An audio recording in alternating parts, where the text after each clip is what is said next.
Hello guys, welcome to my YouTube channel. बहुत time बाद अपने चैनल पे एक लर्निंग वीडियो आ रही है। इस वीडियो में हम कंप्लीट डिस्कशन करेंगे ऑप्शन चेन के बारे में। ऑप्शन चेन को हम कैसे रीड करें, कैसे हम सपोर्ट और रेजिस्टेंस को आइडेंटिफाई कर सकते हैं, कौन सा लेवल कितना इंपॉर्टेंट है, किस लेवल पे कितना ज़्यादा ओपन इंटरेस्ट खड़ा हुआ है, क्या मार्केट को उस लेवल को निकालने में कितनी दिक्कत होने वाली है, कैसे मूवमेंट आते हैं मार्केट में। इस वीडियो में हम कंप्लीट डिस्कशन करेंगे, तो एंड तक बने रहिएगा। ये अपने सामने निफ्टी 50 की ऑप्शन चेन खुली हुई है। जैसे अगर आप देख रहे हो करंट मार्केट चल रही है 25,000 के आसपास। 25,000 के अगर आप ओपन इंटरेस्ट देखोगे कॉल राइटिंग का 1,31,000 कॉन्ट्रैक्ट ओपन है, और पुट राइटिंग देखोगे तो यहाँ पे दिख रहा है 2,01,000 के आसपास।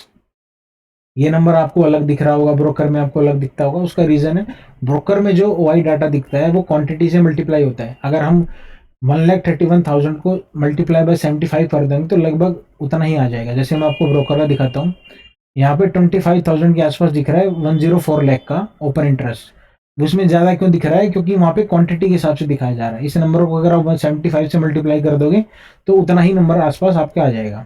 अब आते हैं हम कैसे हम ऑप्शन चेन को रीड करते हैं। उससे पहले मैं आपको चार्ट पे लेके चलता हूँ। मैं एक बार क्लियर कर देता हूँ चार्ट को। जैसे आप देखोगे ये है निफ्टी 50 का चार्ट। इसमें हम देख मान के चलो, हम किसी एक सेलर ने एक कॉल राइटिंग की, मान लो किसी ने कॉल राइटिंग की, उसने कॉल राइटिंग की 25,100 की। उसने बोला है कि जब तक ये कॉन्ट्रैक्ट एक्सपायर नहीं होता, मान लो एक्सपायरी के बचे हुए 3 दिन, अगर मार्केट 3 दिन 25,100 के नीचे रह जाती है तो इस सेलर को प्रॉफिट होगा जिसने कॉल राइटिंग की थी। अगर मार्केट 25,100 के ऊपर जाने लगती है तो इसको लॉस होगा। अगर मार्केट अगले 3 दिन तक धीरे धीरे करके 25,000 के नीचे भी रह जाती है तब भी इसको प्रॉफिट होगा। मार्केट में मूवमेंट कब ट्रिगर होता है? जब सेलर को डर लगता है। मार्केट में मूवमेंट तभी ट्रिगर होते हैं बड़े बड़े, जब सेलर की पोजीशंस को एग्जिट होती हैं। मान लो अगर किसी ने यहाँ पे पोजीशंस बनाई हुई 24,900 के आसपास, किसी ने पुट शॉर्ट किया होगा कि मार्केट 24,900 के तो ऊपर ही रहेगा जब तक ये कॉन्ट्रैक्ट एक्सपायर नहीं होता। अगर मान लो मार्केट 24,900 के नीचे आने लगता है तो हमको लॉन्ग अनवाइंडिंग देखने को मिलेगी। अगर मार्केट 25,100 के ऊपर जाने लगता है तो हमको शॉर्ट अनवाइंडिंग देखने को मिलेगी, जिससे मार्केट में मूवमेंट और ऊपर ट्रिगर होता है। अब जैसे हम ऑप्शन चेन पे आते हैं, यहाँ पे देखोगे आप 25,000 पे 1,31,000 कॉन्ट्रैक्ट ओपन है। कॉल राइटिंग जो बोल रहे हैं कि मार्केट 25,000 के नीचे रहेगी, और यहाँ पे 2,01,000 के ओपन इंटरेस्ट है जहाँ पे वो बोल रहे हैं कि मार्केट 25,000 के ऊपर ही रहेगी। अब यहाँ पे 3 सिनेरियो हो सकते हैं। या तो मार्केट अगले मान लो एक्सपायरी के बचे हुए 3 दिन, या तो मार्केट तीनों दिन साइडवेज रह जाए 25,000 के आसपास, ज़्यादा मूवमेंट ना हो, 50-50 पॉइंट ऊपर नीचे होके यहाँ पे एक्सपायर हो जाए तो मार्केट में कोई मूवमेंट नहीं होगा, साइडवेज होके सारे प्रीमियम जीरो हो जाएंगे। अब मान के चलो मार्केट 25,000 के नीचे जाने लगती है तो यहाँ पे सबसे पहले कौन डरेगा? 25,000 वाले। जैसे अब यहाँ पे देख रहे हो, आज के दिन देख रहे हो, यहाँ पे इन द मनी भी राइटिंग हुई है। जैसे आप देख रहे हो 25,100 पे इन द मनी जाके राइट किया गया है कि इतना कॉन्फिडेंस दिखा रहे हैं कि मार्केट तो 25,200 के भी ऊपर निकल जाएगी। अब अगर मान के चलो कल के दिन मार्केट 25,000 से नीचे जाने लगती है 24,900 950 के आसपास, तो सबसे पहले भागेगा कौन? किसको लॉस दिखने लगेगा? जो ये इन द मनी शॉर्ट करके बैठे हैं, जो 25,000 पे शॉर्ट करके बैठे हैं, जो बोल रहे हैं मार्केट इससे ऊपर रहेगी। जैसे ही मार्केट इससे नीचे जाने लगेगी इनको लॉस होने लगेगा, और इनकी जो पोजिशंस एग्जिट होंगी, जो ये लॉन्ग अनवाइंडिंग करेंगे, वो मार्केट में और फर्दर डाउन साइड का मूवमेंट क्रिएट करके देंगे। ऐसे ही हम कॉल साइड आ जाते हैं।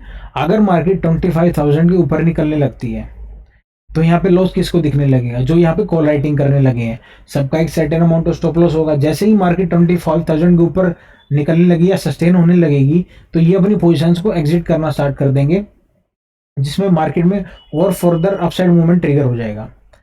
ये तो हो गया हम सपोर्ट और रेजिस्टेंस कैसे फाइंड करते हैं। मार्केट में जिस लेवल पे अच्छी खासा ओपन इंटरेस्ट खड़ा हो, जैसे अब यहाँ पे देखोगे 24,900 पे अच्छा खासा वाई खड़ा हुआ है, कि इतना इजी नहीं होगा 24,900 को ब्रेक करना। सेम एज इट अगर हम ऊपर आते हैं तो इतना अच्छा खासा ओवाई दिख नहीं रहा है। अगर आप 25,200 के आसपास आके देखोगे, उस लेवल पे सबसे ज्यादा ओवाई है 1,23,000 का ओपन इंटरेस्ट। कि मार्केट को 25,200 भी क्रॉस करना इतना आसान नहीं होगा अगर मार्केट ऊपर जाती है। ठीक है, ये हो गया हम देखना। मूवमेंट में हमेशा याद रखना, मूवमेंट तभी ट्रिगर होगा जब सेलर डरेगा। अगर सेलर नहीं डर रहा है तो मार्केट मूवमेंट क्रिएट नहीं होगा। इसलिए हम देखते हैं कि majority of the times Indian market sideways रहती है। अब अगर आप देखो, जैसे आप हर दिन ओपन इंटरेस्ट बढ़ता रहता है, जैसे ही आप अगर चेंज इन हुआ है, देखो यहाँ पे चेंज इन हुआ है दिख रहा हो, यहाँ पे 11,000 और कॉन्टैक्ट ओपन हुए, 14,000 और कॉन्टैक्ट ओपन हुए हैं, यहाँ पे 75,000 कॉन्टैक्ट ओपन हुए, 31,000, ये चेंज इन हुआ ही होता है, ये डेली चेंज होता रहता है। जिस साइड मार्केट मूवमेंट करते, जैसे अब मार्केट ऊपर आई है तो यहाँ पे हमको कॉल अनवाइंड नहीं दिख रही है, यहाँ पे देख रहे हो माइनस में पोजिशन दिख रही है आपको, जो यहाँ पे इन कॉन्ट्रैक्ट्स को क्लोज किया गया है, कॉल अनवाइंड इसको बोलते हैं, शॉर्ट कवरिंग। ऐसे ही यहाँ पे होगा, अगर मार्केट कल 25,000 के नीचे जाने लगती है तो मार्केट में इनकी पोजीशन एग्जिट होंगी, आपको माइनस में होते हुए दिखेंगे, जिसमें मार्केट में डाउन साइड मूवमेंट ट्रिगर होगा। जैसे आपने एक्सपायरी में देखा होगा कि स्ट्राइक प्राइस में 5-5, 6-6 करोड़ के ओपन इंटरेस्ट क्रिएट हो जाते हैं, इसलिए वो इतना ईजी नहीं होता है। जैसे अगर आपने देखा हो मूवमेंट आएगा तो बहुत फास्ट आता है, कि आपने देखा हो 1 रुपए का प्रीमियम 100 का हाई लगा गया, 120 का हाई लगा गया, ऐसे ही होता है। जिसमें जिस साइड मूवमेंट ट्रिगर होता है वहां पे अच्छी खासी अनवाइंडिंग देखने को मिलती है। अगर हैवी राइटिंग हो रखी दोनों साइड तो इतना इजी नहीं होता मार्केट को किसी भी साइड निकलने का। अगर मान के चलो 25,000 पे मार्केट करंटली है और 25,900 पे अच्छा खासा राइटिंग है, और 25,000 पे कॉल राइटिंग अच्छी खासी है, और 24,900 पे अच्छी खासी पुट राइटिंग है, इतना इजी नहीं होगा मार्केट को किसी भी लेवल को निकालने का। जनरली इसलिए होता है क्योंकि एट दी एंड प्रीमियम तो जीरो होने हैं, इसी रेंज में फंसा के यहाँ पे प्रीमियम को जीरो कर दिया जाता है। तो बेस्ट तरीका यही होता है ऑप्शन चेन देखने का, कि किस लेवल पे कितना ओपन इंटरेस्ट खड़ा हुआ है। हमेशा लेवल्स को देखो, अगर मार्केट आप मान के चलो कल के दिन 25,000 के नीचे जाने लगी तो सबसे पहले डर के कौन भागेगा? 25,000 वाले अपनी पोजीशन को क्लोज करने लगेंगे, जिससे मार्केट में और फर्दर डाउनसाइड मूवमेंट क्रिएट होगा। हमेशा अगर आप ऑप्शन बायर हो तो ऐसे देखा करो कि किस लेवल पे जाके ऑप्शन सेलर को डर लगने लगेगा। अगर 25,000 का अगर मान के चलो किसी का स्टॉप लॉस 950 है, 950 के नीचे भी जाने लगेगी मार्केट तो इन 25,000 की पोजीशन को एग्जिट करना अपनी स्टार्ट कर देंगे, जिससे मार्केट में और फर्दर डाउनसाइड मूवमेंट क्रिएट हो जाएगा।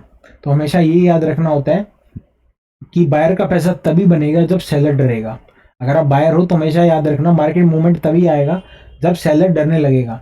अगर किसी लेवल है, किसी लेवल पे अच्छा खासा ओपन इंटरेस्ट खड़ा हुआ है और मार्केट उस लेवल के ऊपर या नीचे ट्रेड करना स्टार्ट कर देती है तो सबसे पहले यही लोग भागेंगे और यही लोग मूवमेंट ट्रिगर करा के देते हैं मार्केट में। अगर आपको ये एनालिसिस वीडियो अच्छी लगी हो ऑप्शन चैन के बारे में तो आप इस चैनल को लाइक और सब्सक्राइब कर सकते हैं और कमेंट सेक्शन में बता सकते हैं कि अगली वीडियो में किस टॉपिक पे लेके आऊँ। तब तक के लिए थैंक यू।